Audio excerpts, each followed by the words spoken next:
श्री शिवाय नमस्तुभ्यम। आप सभी भक्तों का आज की कथा में हार्दिक स्वागत है। भगवान भोलेनाथ और माता पार्वती की कृपा सदैव आप और आपके समस्त परिवार पर बनी रहे। इससे पहले के सभी अध्याय सुनने के लिए, वीडियो को लाइक करने के लिए और बहुत ही प्यारे प्यारे कमेंट्स करने के लिए आप सभी भक्तों का दिल से बहुत बहुत आभार। और अब भगवान भोलेनाथ का ध्यान करके आज की पावन कथा का प्रारंभ करते हैं। मुनियों ने पूछा, हे विशाल नेत्रों वाले सूत जी, दक्षिण समुद्र के तटों पर जो 5 तीर्थ हैं उनका वर्णन कीजिए, क्योंकि मुनि लोग उन तीर्थों की अधिक चर्चा करते हैं। तब उग्र श्रवा बोले, हे मुनिवरों, इस विषय में पहले नारद जी ने जो अर्जुन की आश्चर्यमयी कथा कही है उसे मैं आप लोगों से विस्तार पूर्वक कहूंगा। पूर्व काल की बात है। कुछ कारणवश अर्जुन 12 वर्षों तक तीर्थ यात्रा के लिए निकले थे। वे मणिपुर होते हुए दक्षिण समुद्र के तट पर वहां के 5 तीर्थों में स्नान करने के लिए आए। ये तीर्थ वे ही हैं जिन्हें उस समय भय के मारे तपस्वी लोग स्वयं भी छोड़ चुके थे और दूसरों को भी वहां जाने से मना करते थे। उनमें पहला कुमारेश तीर्थ है जो मुनियों को प्रिय है। दूसरा स्तंभेश तीर्थ है जो सौभद्र मुनि को प्रिय है। तीसरा वरकरेश्वर तीर्थ है जो इंद्र पत्नी शची को प्रिय लगता है और बहुत उत्तम है। चौथा महाकालेश्वर तीर्थ है जो राजा करंदम को अधिक प्रिय है। इस प्रकार 5वां सिद्धेश नामक तीर्थ है जो महर्षि भरद्वाज को विशेष प्रिय है। कुरुश्रेष्ठ अर्जुन ने इन 5 तीर्थों का दर्शन किया जिन्हें तपस्वियों ने त्याग दिया था। वास्तव में वे 5 तीर्थ महान पुण्य के जनक थे। अर्जुन ने नारद आदि महामुनियों का दर्शन करके उनसे पूछा कि हे महात्माओं, ये तीर्थ तो बड़े ही सुंदर और अद्भुत प्रभाव से युक्त हैं, तो भी ब्रह्मवादी मुनियों ने सदा के लिए इनका परित्याग क्यों कर दिया है? तपस्वी बोले कि हे कुरुनंदन, इन 5 तीर्थों में 5 ग्राह निवास करते हैं जो तपस्वी मुनियों को जल में खींच कर ले जाते हैं और इसलिए ये तीर्थ त्याग दिए गए हैं।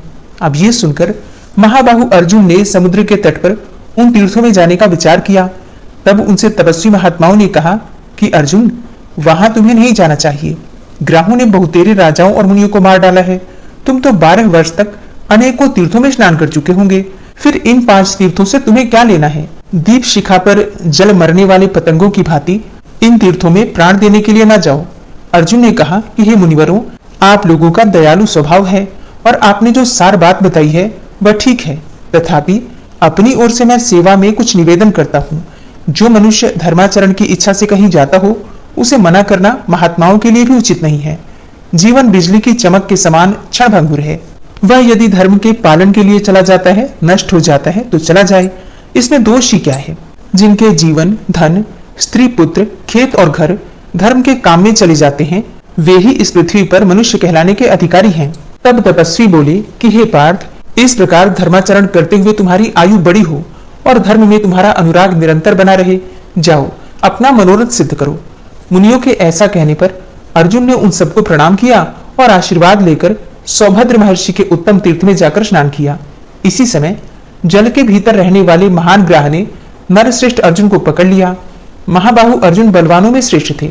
वे जोर जोर से फटकते हुए उस जलचर जीव को बलपूर्वक लिए दिए जल से बाहर निकल आए। अब जो ही उसे खींचकर वे बाहर लाए, वह ग्राह समस्त आभूषणों से विभूषित कल्याणमयी नारी के रूप में परिणत हो गया।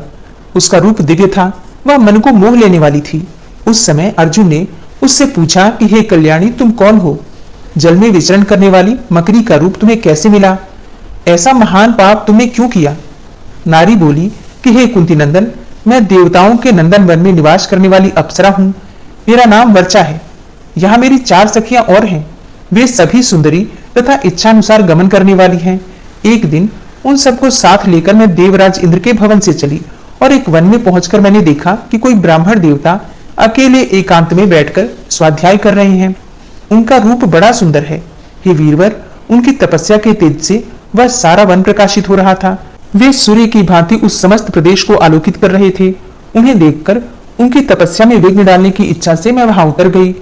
मैं, सौरभेयी, सामेयी, बुदबुदा और लता सब एक ही साथ उन ब्राह्मण देवता के समीप पहुंची तथा गाती और खेलती हुई उन्हें लुभाने की चेष्टा करने लगी। हे वीर, यह सब करने पर भी उन्होंने अपना मन हमारी ओर नहीं आने दिया। वे महातेजस्वी ब्राह्मण निर्मल तपस्या में स्थित थे। हमारी अनुचित चेष्टाओं से कुपित होकर उन्होंने हम सबको शाप दे दिया कि अरे, तुम सब लोग 100 वर्षों तक जल के भीतर ग्राह बनकर रहो। अब ये शाप सुनकर हम सब लोग अत्यंत व्यथित हो उठी और उन्हीं तपस्वी ब्राह्मण की शरण में गई। उन्हें प्रार्थना पूर्वक कहा कि हे विप्रवर, हम सब ने बड़ा अनुचित किया है, फिर भी आप हमारे अपराध को क्षमा कर देने के योग्य हैं। हे मुने, आप धर्मज्ञ हैं। ब्राह्मण सब प्राणियों के प्रति मित्र भाव रखने वाला बताया गया है। मनीषी महात्माओं का यह वचन सत्य हो। साधु पुरुष शरणागतों की रक्षा करते हैं। हम सब आपकी शरण में आई हैं, अतः कृपा पूर्वक हमें क्षमा कर दें। सूर्य और चंद्रमा के समान तेजस्वी वे धर्मात्मा ब्राह्मण सदा ही कल्याणमय कर्म करने वाले थे।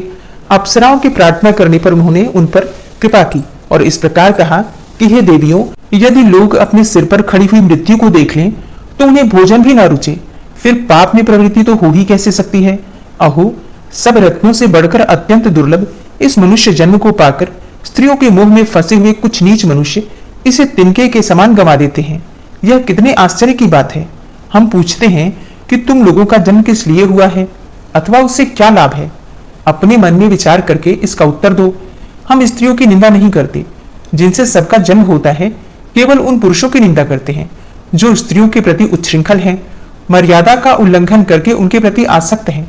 ब्रह्मा जी ने संसार की सृष्टि बढ़ाने के लिए स्त्री पुरुष के जोड़े का निर्माण किया है, अतः इसी भाव से स्त्री पुरुषों को मिथुन धर्म का पालन करना चाहिए। इसमें कोई दोष नहीं है, परंतु इतना ध्यान रखना चाहिए कि जो नारी अपने बंधु बांधवों द्वारा ब्राह्मण और अग्नि के समीप शास्त्रीय विधि से अपने को दी गई हो, उसी के साथ सदा गृहस्थ धर्म का पालन करना श्रेष्ठ माना गया है। इस प्रकार प्रयत्न पूर्वक शास्त्र मर्यादा के अनुकूल चलाया जाने वाला अपना गार्हस्थ्य उत्तम तथा महान गुणकारक हो सकता है, और जो गृहस्थी शास्त्र मर्यादा के अनुसार नहीं चलाई जाती वह दोष का कारण भी हो सकती है। 5 मुखों वाले नगर में जिसके द्वारों पर 11 योद्धा पहरा देते हैं, जो पुरुष अपनी स्त्री और अनेक संतानों के साथ मौजूद है वह अचेतन कैसे हो जाता है।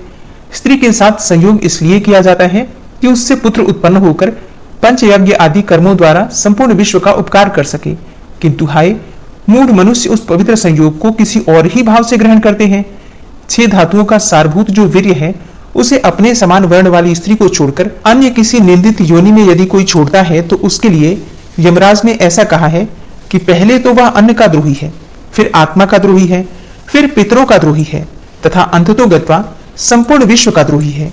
ऐसा पुरुष अनंत काल तक अंधकार पूर्ण नरक में पड़ा रहता है। देवता, पितर, ऋषि, मनुष्य अर्थात अतिथि तथा संपूर्ण भूत अर्थात प्राणी मनुष्य के सहारे जीविका चलाते हैं, अतः प्रत्येक मनुष्य को उचित है कि वह इन 5 का उपकार करने के लिए सदा ही उद्यत रहे। जो मन, वाणी, जिह्वा, हाथ और कान को अपने वश में करके जितेंद्रिय हो गया है उसे हंस तीर्थ कहते हैं। उससे भिन्न जो अजितेंद्रिय पुरुष है वे सब काक तीर्थ हैं। जो तमोगुणी मनुष्य काकवत आचरण करने वाले मनुष्य में अर्थात काक तीर्थ में हंस बुद्धि से रमण करते हैं, उनसे देवताओं का क्या प्रयोजन है, यह ध्यान देकर सोचने की बात है। इस प्रकार संसार का जो निर्माण हुआ है उसे हृदय के भीतर स्मरण रखने वाले पुरुष का मन त्रिलोकी का राज्य पाने के लिए भी कैसे पाप में प्रवृत्त हो सकता है। हे अप्सराओं, अन्यान्य मनुष्यों के कर्मों का जो यह शास्त्र द्वारा ज्ञात होने वाला परिणाम है उसे मैंने यमलोक में प्रत्यक्ष देखा है, फिर मुझे कैसे मोह हो सकता है। तुम लोग वन में जल के भीतर ग्राह बनकर रहोगी और उसमें स्नान करने के लिए आने वाले पुरुषों को पकड़ोगी। फिर कुछ वर्षों तक इस जीवन में रह लेने के पश्चात जब कोई श्रेष्ठ पुरुष तुम्हें जल से बाहर स्थल पर खींच ले जाएगा तब तुम पुनः अपना यह स्वरूप प्राप्त कर लोगी। मैंने पहले कभी हंसी में भी झूठ बात नहीं कही है। जैसे निंदित पेय पदार्थ को पीने अथवा अशुद्ध वस्तु के छूने की शुद्धि प्रायश्चित से ही होती है, उसी प्रकार इस शाप को भोग लेने से ही तुम्हारी उत्तम शुद्धि हो सकती है। स्त्री बोली, तदनंतर उन ब्राह्मण देवता को प्रणाम करके हमने उनकी परिक्रमा की और उस स्थान से दूर हटकर अत्यंत दुखित होकर हम बड़ी चिंता में पड़ गई। फिर सोचने लगी कि किस उपाय से थोड़े ही समय में हम सब उस मनुष्य के समीप जा सकती हैं जो पुनः हमें अपने स्वरूप की प्राप्ति करा देगा। 2 घड़ी तक इस प्रकार चिंता करने के पश्चात हम बड़भागिनी स्त्रियों ने वहां स्वतः आए हुए देवर्षि नारद जी को देखा। तब उन्हें प्रणाम करके उदास मुख से हम लोग खड़ी हो गईं। नारद जी ने हमारे दुख का कारण पूछा। उनके पूछने पर हमने सब वृतांत ज्यों का त्यों ही कह सुनाया। सुनकर वे इस प्रकार बोले कि दक्षिण में समुद्र के किनारे जो परम पवित्र और सुंदर 5 तीर्थ हैं, वहीं तुम सब लोग शीघ्र चली जाओ। वहां शुद्ध चित्त वाले नर श्रेष्ठ पांडु नंदन अर्जुन तुम सबको इस दुख से छुटकारा दिलाएंगे। हे वीरवर, देवर्षि नारद जी की यह बात सुनकर हम सब सखियां यहाँ आ गई थी। अब तुम उनकी बात सत्य करने योग्य हो। तुम्हारे जैसे साधु पुरुषों का जन्म दीन दुखियों की भलाई के लिए ही होता है। वर्चा की यह बात सुनकर पांडु कुमार अर्जुन ने बारी बारी से सब तीर्थों में स्नान किया और ग्राह बनी हुई उन सब अप्सराओं का कृपा पूर्वक उद्धार कर दिया। तदनंतर वे सब अप्सराएं वीर अर्जुन को प्रणाम करके तथा उन्हें अनेक अनेक आशीर्वाद देकर आकाश में उड़ गईं। श्री नारायण कवच। भगवान श्री हरि गरुड़ जी की पीठ पर अपने चरण कमल रखे हुए हैं। अणिमा आदि 8 सिद्धियां उनकी सेवा कर रही हैं और 8 हाथों में शंख, चक्र, ढाल, तलवार, गदा, बाण, धनुष और पाश अर्थात फंदा धारण किए हुए हैं। वे ही ओंकार स्वरूप प्रभु सब प्रकार से सब ओर से मेरी रक्षा करें। मत्स्य मूर्ति भगवान जल के भीतर जल तंतुओं से और वरुण के पास से मेरी रक्षा करें। माया से ब्रह्मचारी रूप धारण करने वाले वामन भगवान स्थल पर और विश्व रूप श्री त्रिविक्रम भगवान आकाश में मेरी रक्षा करें। जिनके घोर अट्टहास करने पर सब दिशाएं गूंज उठी थी और दैत्य पत्नियों के गर्भ गिर गए थे, वे दैत्य युद्धपतियों के शत्रु भगवान नृसिंह किले, जंगल, रणभूमि आदि विकट स्थानों में मेरी रक्षा करें। अपनी दाढ़ों पर पृथ्वी को उठा लेने वाले यज्ञ मूर्ति वाराह भगवान मार्ग में, परशुराम जी पर्वतों के शिखरों पर और लक्ष्मण जी के सहित भरत के बड़े भाई भगवान रामचंद्र प्रवास के समय मेरी रक्षा करें। भगवान नारायण मारण, मोहन आदि भयंकर अभिचारों और सभी प्रकार के प्रमादों से मेरी रक्षा करें। ऋषि श्रेष्ठ नर गर्व से, योगेश्वर भगवान दत्तात्रेय योग के विघ्नों से और त्रिगुणाधिपति भगवान कपिल कर्म बंधन से मेरी रक्षा करें। परम ऋषि सनत कुमार कामदेव से, हयगिरी भगवान मार्ग में चलते समय देव मूर्तियों को नमस्कार आदि न करने के अपराध से और देवर्षि नारद सेवा अपराधों से और भगवान कच्छप सब प्रकार के नरकों से मेरी रक्षा करें। भगवान धन्वंतरी कुपथ्य से, जितेंद्र भगवान ऋषभ देव सुख दुख आदि भयदायक द्वंद्वों से, यज्ञ भगवान लोकापवाद से और बलराम जी मनुष्यकृत कष्टों से और श्री शेष जी क्रोधवश नामक सर्पों के गणों से मेरी रक्षा करें। भगवान श्री कृष्ण द्वैपायन व्यास जी अज्ञान से तथा बुद्धदेव पाखंडियों से और प्रमाद से मेरी रक्षा करें। धर्म रक्षा करने वाले महान अवतार धारण करने वाले भगवान कल की पाप बहुल कली काल के दोषों से मेरी रक्षा करें। प्रातः काल भगवान केशव अपनी गदा लेकर, कुछ दिन चढ़ जाने पर भगवान गोविंद अपनी बांसुरी लेकर और दोपहर के पहले भगवान नारायण अपनी तीक्ष्ण शक्ति लेकर और दोपहर को भगवान विष्णु चक्रराज सुदर्शन लेकर मेरी रक्षा करें।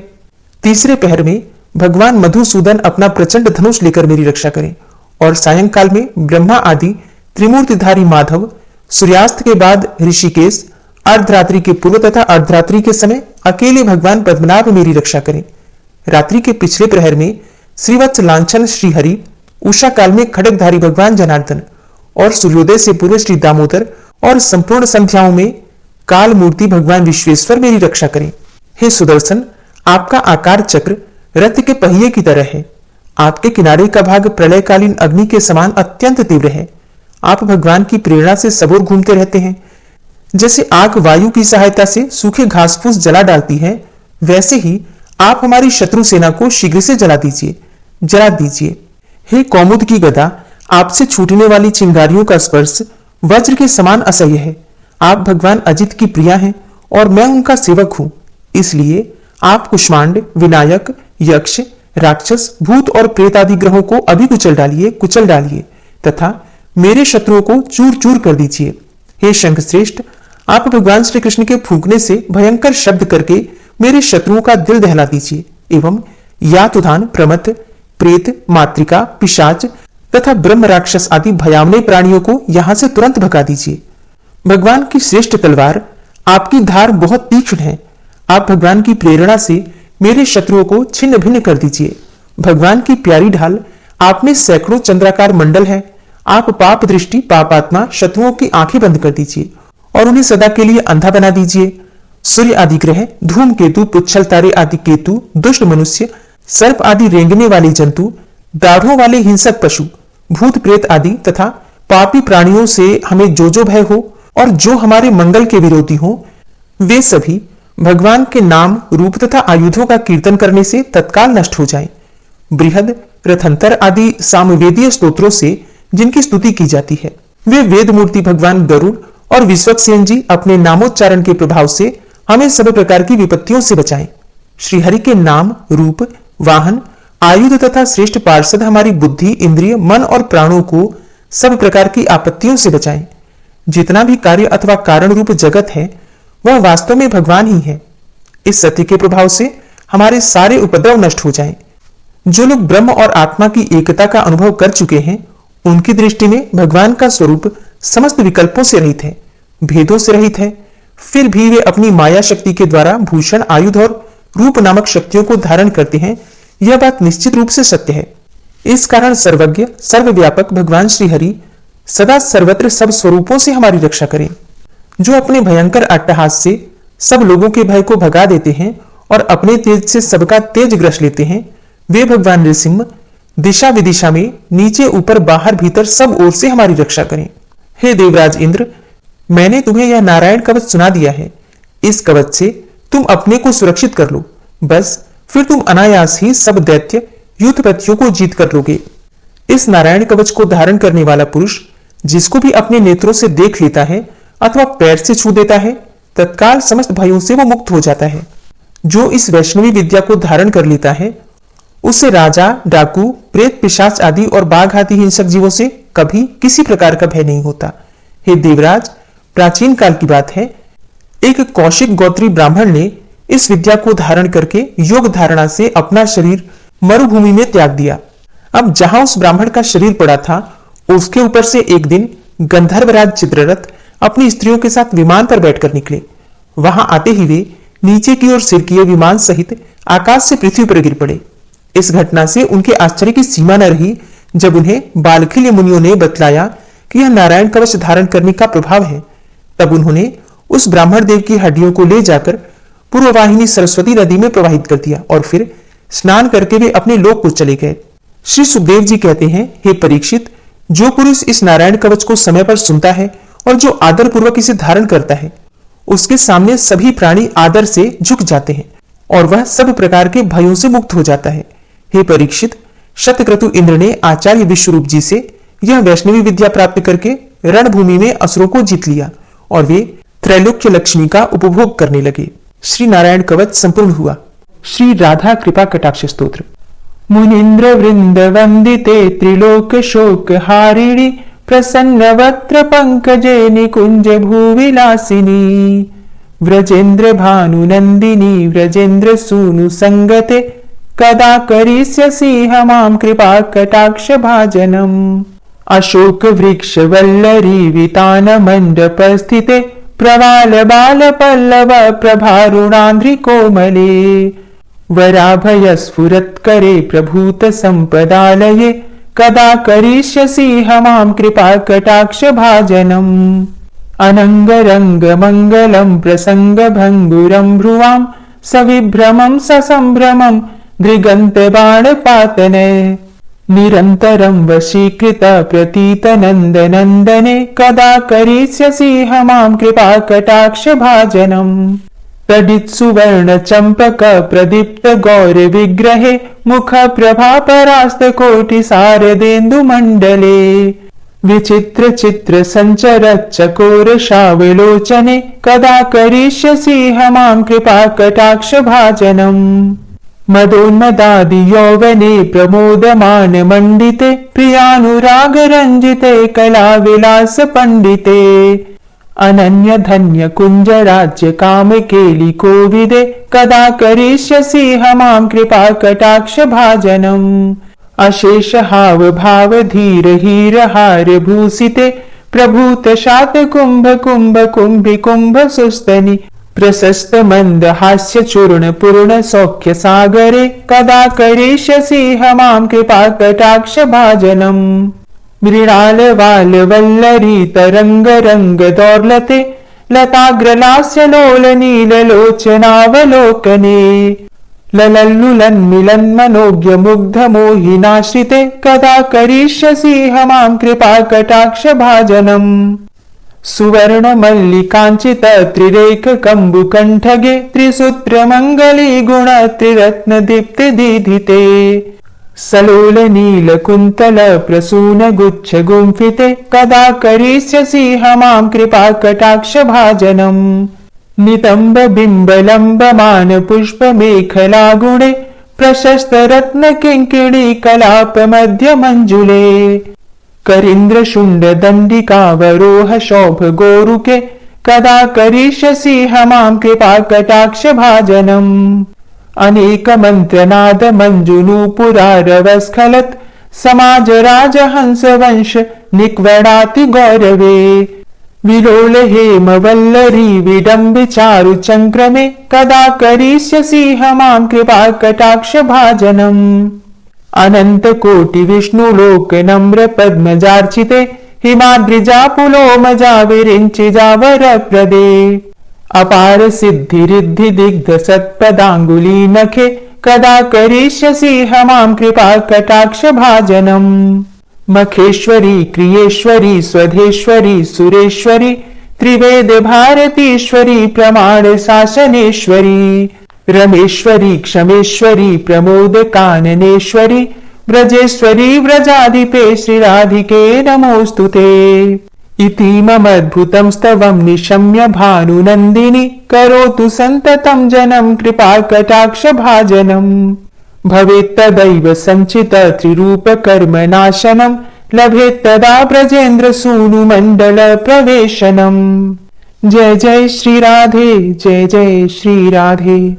ओम विश्वं विश्वरूपषट्कारो भूत भव्य भवत् प्रभु भूतकृत भूतभृत भावो भूतात्मा भूतवाहन भूतात्मा परमात्मा च मुक्तानां परमागति अव्ययः पुरुषः साक्षी क्षेत्रज्ञो अक्षर एव च योगो योग विदां नेता प्रधान पुरुषेश्वरः नारसिंह वपु श्रीमान केशवः पुरुषोत्तम सर्वः शर्वः शिवस्थाणुर्भूतादिर्निर्व्ययः संभवो भावनो भर्ता प्रभवः प्रभुरीश्वरः स्वयंभू शंभुरादित्यः पुष्कराक्षो महास्वनः अनादि निधनो धाता विधाता धातुरुत्तमः अप्रमेयो ऋषिकेश पद्मनाभो अमर प्रभु विश्वकर्मा मनुस्त्वष्टा स्थविष्ठा स्थविरोधुः अग्राह्यः शाश्वतः कृष्णो रोहिताक्ष प्रतर्दन प्रभूतस्त्रिककुब्धाम पवित्रं मंगलम परम ईशानः प्राणदः प्राणो ज्येष्ठः श्रेष्ठ प्रजापति हिरण्यगर्भो भूगर्भो माधवो मधुसूदनः ईश्वरो विक्रमी धर्मी मेधावी विक्रमः क्रमः अनुत्तमो दुराधर्षः कृतज्ञः कृतिरात्मवान् सुरेशः शरणं शर्म विश्वरेताः प्रजाभव अह संवत्सरो व्याल प्रत्ययः सर्वदर्शनः अज सर्वेश्वर सिद्ध सिद्धि सर्वादिर्च्युत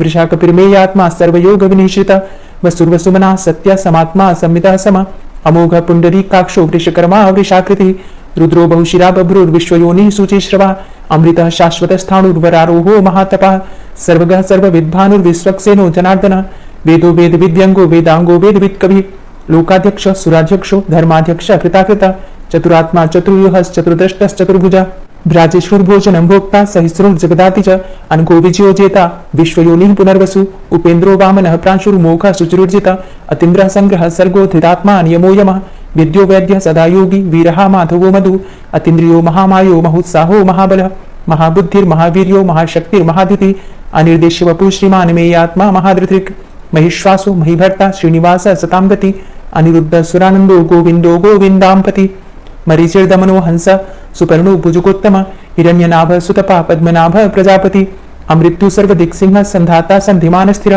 अजो दूर्मर्षण शास्ता विश्रुतात्मा सुरारिहा गुरुर्गुरुतमोधाम सत्य सत्य पराक्रम निमिषो अनिमिषो श्रग्वी वाचस्पति रुदारथि अग्रणिर्ग्रामणी श्रीमान न्यायो नेता समीरण सहस्रमूर्धा विश्वात्मा सहस्राक्ष सहस्रपात आवर्तनो निवृत्तात्मा संवृता संप्रमर्दन अह संवर्तको वह निर्निलोधरणीधर सुप्रसाद प्रसन्नात्मा विश्वदृक् विशुभुग् विभु सत्कर्ता सत्कृतः साधु जहनुर्नारायणो नरः असंख्ययो अप्रमेयात्मा विशिष्ट शिष्ट कृच्छुवि सिद्धार्थ सिद्ध संकल्प सिद्धिदः सिद्धि साधनः वृषाहि वृषभो विष्णुर्विश्वर्वा वृषोदरः वर्धनो वर्धमानश्च विविक्तः श्रुतिसागरः सुभुजो दूर्धरो वाग्मी महेन्द्रो वसुदो वसु नैकरूपो बृहद्रूप श्रीविष्टः प्रकाशनः ओजस्तेजो द्युतिधरः प्रकाशात्मा प्रतापनः रिद्धस्पष्टाक्षरो मन्त्रश्चन्द्रांशुर्भास्करदुतिः अमृतांशुभवो भानु शशबिन्दु सुरेश्वर औषधम जगत सेतु सत्य धर्म पराक्रम भूतभव्य भवन्नाथ पवनः पावनो नल कामः कामकृत कांतः कामः कामप्रद प्रभु युगाधिकृत युगावर्तो नैकमायो महाशनः अदृश्य अव्यक्त रूपश्च सहस्रजित अनंतजित इष्टो अविशिष्ट शिष्टेष्ट शिखंडी नहुसो वृष क्रोधः क्रोधकृतकर्ता विश्वबाहुर्महीधरः अच्युतः प्रतितः प्राण प्राणदो वासुवानुज अपां निधिष्ठानं प्रमत्तः प्रतिष्ठितः स्कंद स्कंदधरो धूर्यो वरदो वायुवाहन वासुदेवो बृहद्भानुरादिदेवः पुरंदर अशोकस्तारणस्तार शूर सौर्यजनेश्वर अनुकूलः शतावर्त पद्मी पद्मनिभेक्षण पद्मनाभो अरविंदाक्ष पद्मगर्भ शरीरभित महद्भिरिद्धो वृद्धात्मा महाक्षो गरुड़ध्वज अतुलः शरभो भीमो संयमजो हविर्हरि सर्वलक्षण लक्षण्यो लक्ष्मीवान समितिंजय वीक्षरो रोहितो मार्गो हेतु दामोदर सह महीधरो महाभागो वेगवान मिताशन उद्भव शोभनो देव श्रीगर्भ परमेश्वर करणं कारणं कर्ता विकर्ता गहनो गुह व्यवसायो व्यवस्थान संस्थान स्थान दो ध्रुव परर्थी परमस्पस्तुष्ट पुष्ट सुभीक्षण रामो विरामो विरजो मार्गो नेयो नयो नयः वीर शक्तिमतां श्रेष्ठो धर्मो धर्मविदुत्तम वैकुंठ पुरुष प्राण प्राणदः प्रणव पृथु हिरण्यगर्भ शत्रुघ्नो व्याप्तो वायुरुधोक्षज ऋतु सुदर्शन काल परमेष्ठी परिग्रह उग्र संवत्सरो दक्षो विश्रामो विश्वदक्षिण विस्तार स्थावर स्थाणु प्रमाणं बीजमव्ययम् अर्थो अनर्थो महाकोशो महाभोगो महाधन अनिर्विन्न स्थविष्टभू धर्मयुपो महामक नक्षत्र नेमिर नक्षत्री क्षमा चाम समीहन यज्ञ इज्यो महिज्यश्च क्रतु सत्रम सताम गति सर्वदर्शी विमुक्तात्मा सर्वज्ञो ज्ञानमुत्तमम् सुव्रत सुमुख सुष्मा सुघोषा सुखदा सुहृता मनोहरो जित्क्रोधो वीरबाहुर्विदारण स्वापन स्व सुव्यापी नैकात्मा नैककर्मकृत वत्सरो वत्सलो वत्सी रत्नगर्भो धनेश्वर धर्मगुप्त धर्मकृत धर्मी सदसक्षरमक्षरम अविज्ञाता सहस्त्रांशुर्विधाता कृतलक्षण गभस्तिनेमिः सत्वस्था सिंहो भूत महेश्वर आदिदेवो महादेवो देवेशो देवभृद्गुरु उत्तरो गोपतिर्गोप्ता ज्ञानगम्यः पुरातन शरीरभूत भृद्भोक्ता कपिन्द्रो भूरि दक्षिण सोमवो अमृतपः सोम पूजित पुरुषोत्तम विनयोजय सत्यसन्धो दाशाः सात्वताम्पति जीवो विनयिता साक्षी मुकुन्दो अमित विक्रम अम्बो निद्रणन्तात्मा महोदधीशयोऽन्तकः अजोमहारः स्वाभाव्यो जितामित्रः प्रमोदन आनन्दो नन्दनो नन्दः सत्यधर्मा त्रिविक्रम महर्षि कपिलाचार्यः कृतज्ञो मे दिनीपति त्रिपदस्त्रिदशाध्यक्षो महाशृङ्गः कृतान्तकृत महावराहो गोविन्दः सुखेण कनकाङ्गदी गुह्यो गभीरो गहनो गुप्तश्चक्र गदाधर वेथा स्वांगो अजिता कृष्णो दृढ़ संकर्षणोच्युत वरुणो वारुणो वृक्ष पुष्कराक्षो महामनाः भगवान भगानंदी वनमाली हलायुध आदित्यो ज्योतिरादित्य सहिष्णुर्गति सत्तम सुधन्वा खंड परशुर दारुणो द्रविड़ा प्रद दिविस्त्रिक्सर दृग्व्यासो वाचस्पतिर्योनिजः त्रिसामा सामगः साम निर्वाणं भेषजं भेषक संन्यास कृच्छम शांतो निष्ठा शांति परायणम शुभांग शांति दस्रष्टा कुमुदः कुबलेशय गोहितो गोपतिर्गोप्ता वृषभाक्षो वृषप्रिया अनिवर्ति निवृतात्मा संक्षेपा छेम कृच्छिव श्रीवत्स्वक्षा श्रीवास श्रीपति श्रीमतांबर श्रीदा श्रीश श्रीनिवास श्रीनिधि श्रीविभावन श्रीधर श्रीकर श्रेय श्रीमान लोकत्रयाश्रय स्वक्ष स्वंग शतानंदो नंदिर्जो त्रिगणेश्वर विजितात्मा विधेयात्मा सत्कीर्तिश्चिन्न संशय उदीर्ण सर्वतक्षसुर निश शाश्वत स्थिर भूषयो भूषणो भूतिर्विशोक शोकनाशन अर्चिष्मान अर्चित कुंभो विशुद्धात्मा विशोधन अनिरुद्धो अप्रतिरथ प्रद्युम्नो अमित विक्रम कालिनेमि निहावीर शौरी सुरजनेश्वर त्रिलोकात्मा त्रिलोकेशः केशवः केशिहारी कामदेवः कामपालः कामीकान्तः कृतागम अनिर्दिश्य पूर्विष्णोर्वीरो अनंतो धनंजय ब्रह्मण्यो ब्रह्मकृत ब्रह्मा ब्रह्म ब्रह्म विवर्धन ब्रह्मविद ब्राह्मणे ब्रह्मी ब्रह्मज्ञो ब्राह्मण प्रिय महाक्रमो महाकर्मा महातेजा महुरग महाक्रतु महायज्वा महायज्ञो महाहवि स्तव्य स्तव प्रिय स्तोत्रम स्तुति स्तोतारण प्रिय पूर्ण पुरैता पुण्य पुण्य कीर्तिर्नामय मनोजवस्तीर्थकरो वसुरेता वसुप्रद वसुप्रदो वासुदेव वसुर्वसुमनाहवि सद्गति सत्कीर्ति सत्ता सद्भूति सत्परायण शूरसेनो यदुश्रेष्ठ सन्निवास सुयामुन भूतावासो वासुदेव सर्वासु निलयोनल दर्पः दर्पदो दीप्तो दूधरोथा पराजित विश्वमूर्तिर्महामूर्तिर्दीप्तमूर्तिर्मूर्तिमान् अनेकमूर्तिरव्यक्तः शतमूर्तिः शताननः एको नैकः सवः किं यत्तत्पदमनुत्तमम् लोकबन्धुर्लोकनाथो माधवो भक्तवत्सलः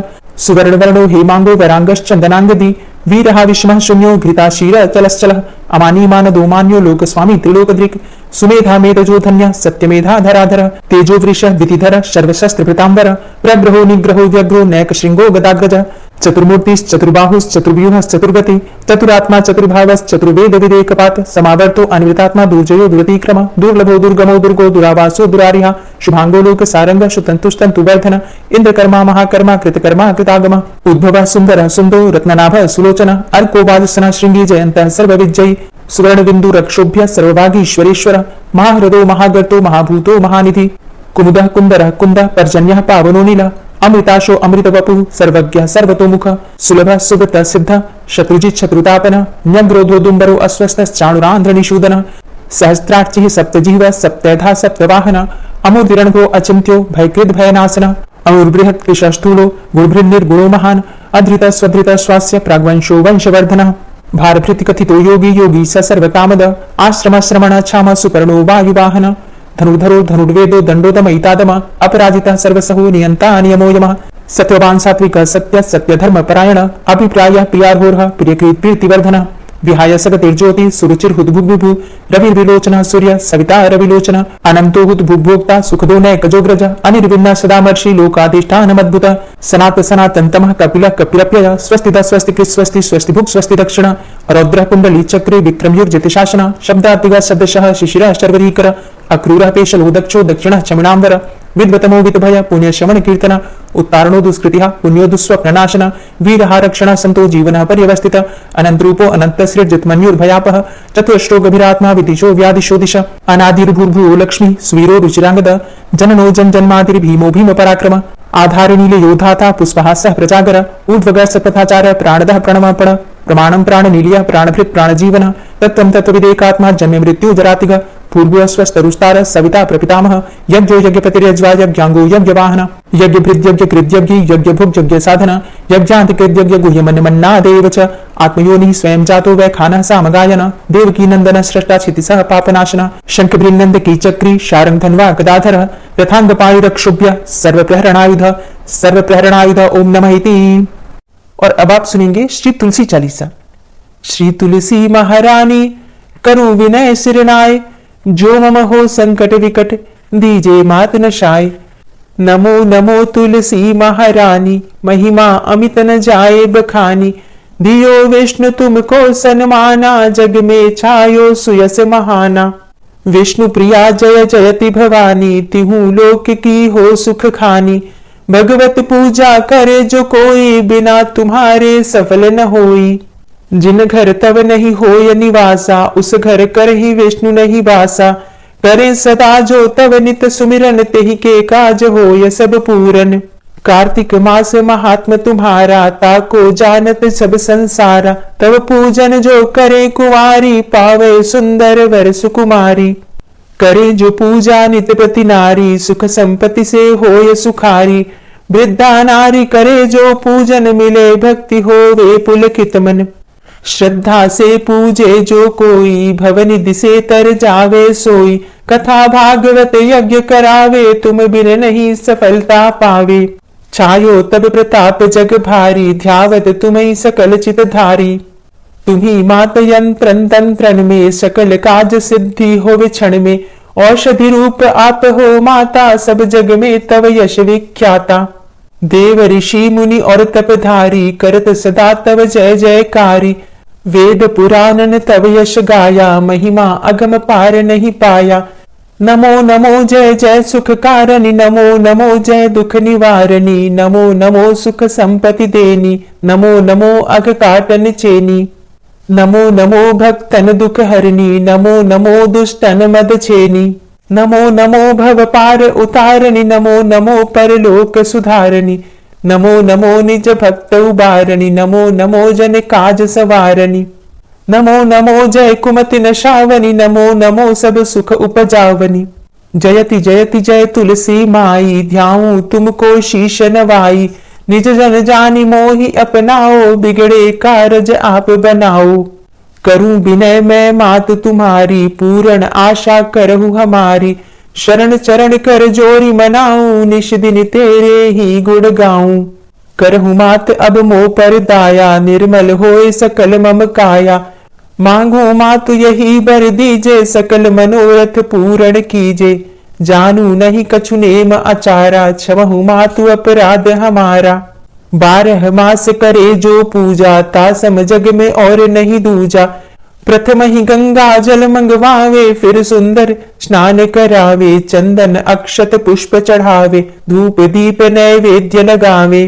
करे आचमन गंगा जल से ध्यान करे हृदय निर्मल से। पाठ करे फिर चालीसा की स्तुति करे मात तुलसा की। यह विधि पूजा करे हमेशा ताके तन नहीं रहे कलेशा।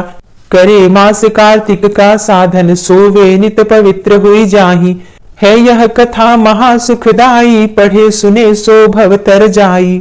यह श्री तुलसी चालीसा पाठ करे जो कोई। गोविंद सो फल पावही जो मन इच्छा होय। तुलसी चालीसा संपूर्ण। और अब आप सुनेंगे तुलसी महारानी की आरती। तुलसी महारानी नमो नमो हरि की पटरानी नमो नमो। तुलसी महारानी नमो नमो हरि की पटरानी नमो नमो। धन्य तुलसी पूर्ण तप कीनो धन्य तुलसी पूर्ण तप कीनो। शालिग्राम की बनी पटरानी नमो नमो। तुलसी महारानी नमो नमो हरि की पटरानी नमो नमो। जाके पत्र मंजरी कोमले, जाके पत्र मंजरी कोमले, श्रीपति कमल चरण लपटानी, नमो नमो हरि की पटरानी, नमो नमो तुलसी महारानी, नमो नमो। धूप दीप नैवेद्य आरती, धूप दीप नैवेद्य आरती, पुष्पन की वर्षा बरसानी, नमो नमो हरि की पटरानी, नमो नमो तुलसा महारानी, नमो नमो। 56 भोग 36 व्यंजन, 56 भोग 36 व्यंजन, बिन तुलसा हरि एक न मानी, नमो नमो तुलसी महारानी, नमो नमो हरि की पटरानी, नमो नमो। सभी सखी मैया तेरो यश गावे, सभी सखी मैया तेरो यश गावे, भक्ति दान दीजे महारानी, नमो नमो तुलसा महारानी, नमो नमो हरि की पटरानी, नमो नमो। नमो नमो तुलसा महारानी, नमो नमो तुलसी महारानी, तुलसी महारानी, नमो नमो हरि की पटरानी, नमो नमो तुलसी महारानी, नमो नमो हरि की पटरानी, नमो नमो। प्रेम से बोलिए तुलसी मैया की जय।